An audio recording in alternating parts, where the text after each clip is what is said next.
My mother-in-law quickly forgot she was living in my apartment and started making her own rules. Jessica's morning coffee routine had been sacred for 8 years of marriage.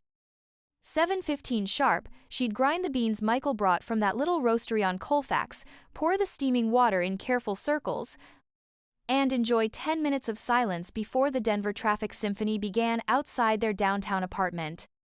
But this Tuesday morning, Patricia was already in the kitchen, rearranging Jessica's spice rack alphabetically. The sight made Jessica's stomach clench with familiar dread. "Good morning, dear," Patricia said without looking up from her organizational project. "I took the liberty of fixing your pantry situation. Everything was so chaotic." 3 weeks. Patricia had been living in their spare bedroom for exactly 3 weeks since her Aurora condo flooded, and Jessica felt like a stranger in her own home.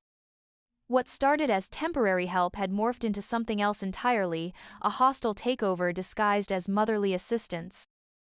Jessica reached for her coffee grinder only to find it move to a completely different counter. Patricia had claimed the original spot for her collection of vitamin bottles and herbal teas that now dominated the kitchen like a miniature pharmacy. "Where's my coffee maker's in the cabinet now," Patricia interrupted, still reorganizing. "Takes up too much counter space. I put it away after cleaning up your breakfast mess yesterday." The breakfast mess. 2 plates and a mug that Jessica had planned to wash after her shower. In Patricia's world, leaving dishes in the sink for 30 minutes qualified as domestic chaos requiring immediate intervention. Michael had already left for his construction job, conveniently avoiding the morning tension that had become their new normal. Jessica suspected he was staying late at work sites on purpose, leaving her to navigate his mother's increasingly bold boundary violations alone. By Thursday, Patricia had progressed from rearranging to outright replacement. Jessica came home from her marketing job to find her living room furniture completely reconfigured. The couch now faced the window instead of the television, and Patricia's collection of ceramic angels occupied every available surface. "Much better feng shui," Patricia announced from the kitchen, where she was preparing what she called a proper dinner, some elaborate casserole that required ingredients Jessica had never heard of. "Your previous arrangement blocked the natural energy flow." Jessica's carefully chosen artwork had been taken down and replaced with Patricia's landscape paintings, generic mountain scenes that made the apartment feel like a doctor's waiting room. The personal touches that made this space feel like home had vanished, stored away in boxes that Patricia had helpfully labeled Jessica's things in her precise handwriting. The final straw came when Jessica opened her bedroom closet and found Patricia's clothes hanging next to hers. Not just a few items, entire sections of the closet had been claimed, pushing Jessica's work clothes into cramped corners. "I needed more space," Patricia explained when confronted. "That spare bedroom closet is tiny, and I have important things that require proper storage." Important things. Jessica had seen these important things, outdated formal wear and multiple sets of identical cardigans that Patricia hadn't worn in years but refused to donate. Meanwhile, Jessica's professional wardrobe was getting wrinkled from being crammed into inadequate space. When Michael came home that evening, Jessica waited for him to notice the dramatic changes. He walked through the living room, grabbed a drink from the kitchen, and settled into his usual chair, which was now facing the wrong direction, without comment. "Looks nice, Mom," he said absently, scrolling through his phone. "Thanks for tidying up." Jessica felt something cold settle in her chest. Michael wasn't just avoiding conflict, he was actively enabling his mother's takeover. The breaking point came on Sunday morning when Jessica discovered Patricia had thrown away her favorite coffee beans, the expensive ones from the Colfax roastery, and replaced them with generic supermarket grounds. "That other coffee was too strong," Patricia explained while preparing her version of breakfast. "Bad for your stomach lining, this is much healthier." Jessica stared at the unfamiliar coffee container, feeling her carefully constructed patience finally shatter. This wasn't about coffee beans or furniture arrangements or closet space. This was about Patricia systematically erasing Jessica's presence from her own home, one small violation at a time. The confrontation that followed was brutal and necessary.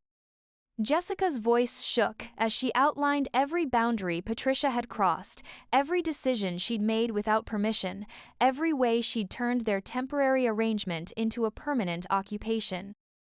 Patricia's response was immediate and devastating. She accused Jessica of being ungrateful, selfish, and unwelcoming to family in need. The words were carefully chosen to inflict maximum guilt, delivered with the precision of someone who'd perfected emotional manipulation over decades.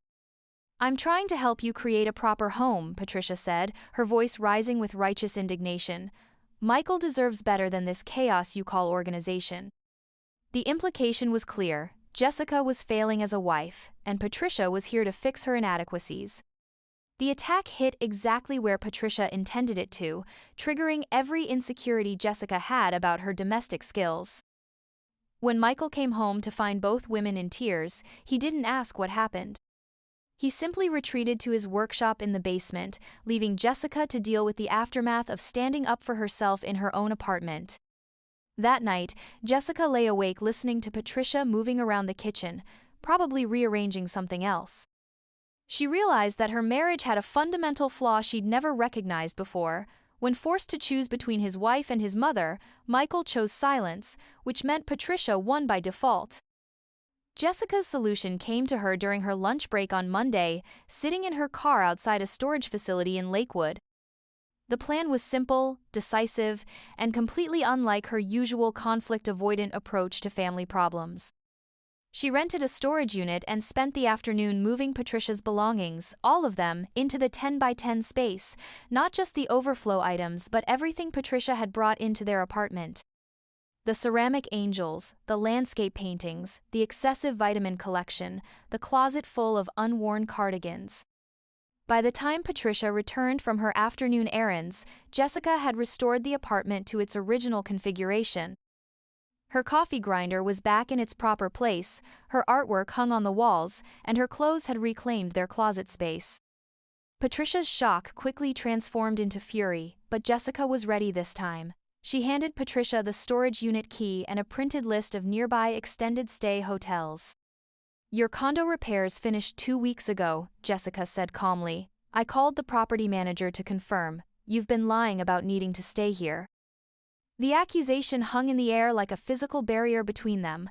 Patricia's face went through several expressions before settling on cold dignity, her default response when caught in manipulation. "Michael will hear about this," Patricia warned, but her threat lacked its usual power. "Michael already knows," Jessica replied. "I called him an hour ago. He'll be home early today to help you move your things."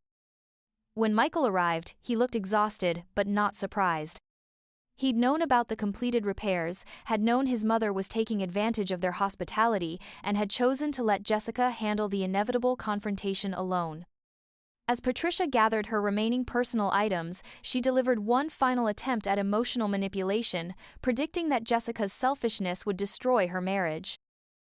But Jessica felt only relief as she watched her mother-in-law leave, taking her toxic entitlement with her.